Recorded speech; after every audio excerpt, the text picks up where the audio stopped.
Many teams have brought upgrades for the Japanese Grand Prix this weekend. Some from the Big Four, while many from the midfield teams have brought upgrades which they are looking to help rectify and alleviate some of the issues that they found across the opening race weekends. Now, what exactly were these upgrades that they all brought? And let's begin with the only one of the Big Four teams that have brought upgrades for this event, and that is Red Bull Racing, who have brought two fairly important upgrades to the car, and one major upgrade in terms of a driver, of Yuki Tsunoda replacing Liam Lawson, and he's hit the ground running perfectly. But enough of that, let's jump into these upgrades on the car. Now, one is something I would consider not really an upgrade, it's just a change of bodywork parts essentially. And what they've done is they've closed up the cooling lobes on the engine cover right in front of the rear wing and where the diffuser is. And essentially what this is going to do is to help keep the dirty cooling air away from the critical elements such as the beam ring and diffuser. And so it's just going to clean up the airflow in and around that region without changing any of the actual structures of the flow around that particular area. And that's because they've seen over the opening two Grand Prix weekends, I would presume, that they don't need that amount of cooling on the RB21. And so they've made a change in terms of having those cooling exits closed up for this event. Now, there's also another fairly more interesting and substantial change to the rear suspensions, and one particular element of that, and that is the lower wishbone on the RB21. It's undergone two particular changes on it, and now let me explain what those are for you. So essentially, they've made revisions to the lower wishbone shroud, but also the fairing in and around this particular area, and it's all about changing an important aspect of it.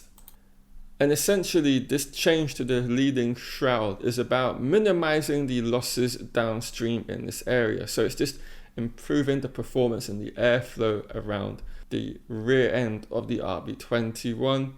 And it's a good thing that a team can do with minimal work in terms of a production timeline schedule of making a slight improvement in a particular area of the car. And it's just something they've had in the pipeline for a long time, and it's just one of those small changes you can bring at a Grand Prix weekend when you have a relatively sizable gap in between events.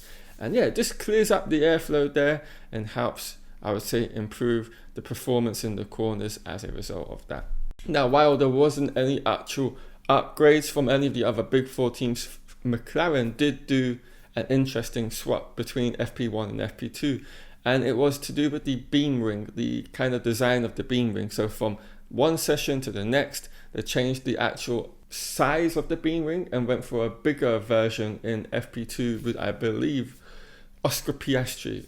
And if it wasn't him, that was with Lando Norris. But essentially, it's going to give them and generate them a little bit more downforce and help with the cornering of the MCL 39 for that particular driver.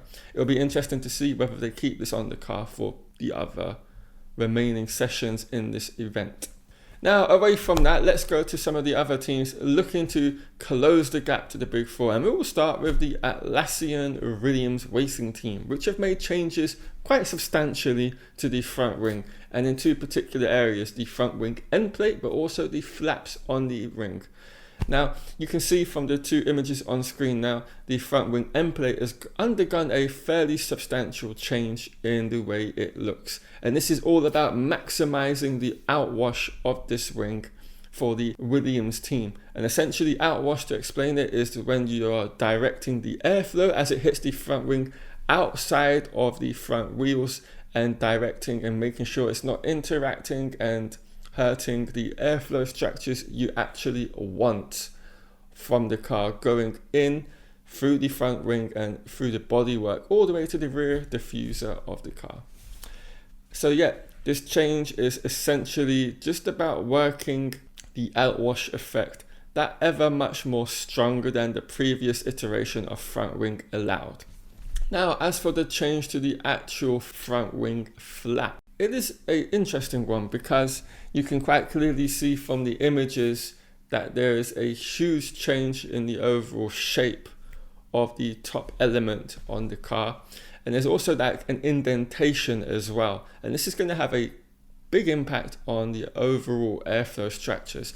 Now, Williams themselves say that the updated flat geometry produces more local load, which allows them to efficiently rebalance more load from the rear ring.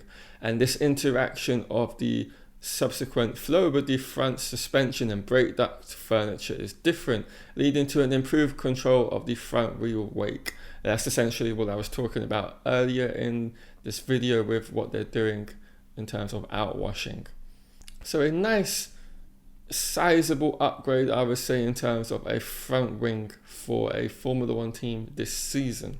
Up next, we have the Visa Cash App race symbols, and they've made a very, very subtle change to the halo flow conditioner on the side of it.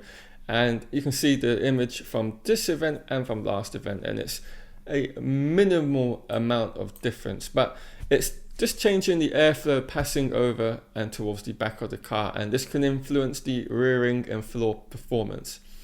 And it just improves the overall flow quality downstream behind that of the halo. So a very small, minute change on the Racing Bulls car for this weekend. Now up next, there are two updates which unfortunately from two different teams I do not have any pictures of yet, but I will just discuss it very briefly with you. One is from the Haas team, which we reported in the video earlier in the week, where essentially they're making a change to the floor, and this is what the team have to say with regards to this new floor. It's a change centrally to the floor, and it's a reshaping of it. The geometry shape is going to change the floor volume and floor proximity, aiming to improve stability when the car is running at low ride heights in high-speed corners. So yeah, it is all about making sure that the high-speed corners issue weakness that they've unraveled in the opening couple of Grand Prix has improved. And from what I've heard and seen, I've not heard anything negative in terms of this upgrade, unlike that of Red Bull, for example, who said it didn't really work in the manner they wished it to. So it's going to be interesting to see what comes of Haas in their qualifying situation, because they've been either right at the back or miraculously in the top 10 in Q3. There doesn't seem to be a consistent basis in terms of performance platform for them. And yeah, those are the upgrades for the Japanese Grand Prix that the teams actually have brought to this event. And I'm going to wrap this video up here, and I hope you've all enjoyed it. If you have, do leave a like, subscribe if you're new to the channel here on F1 Unraveled, and I will catch you all later on this weekend with some more Formula One videos. See you all then.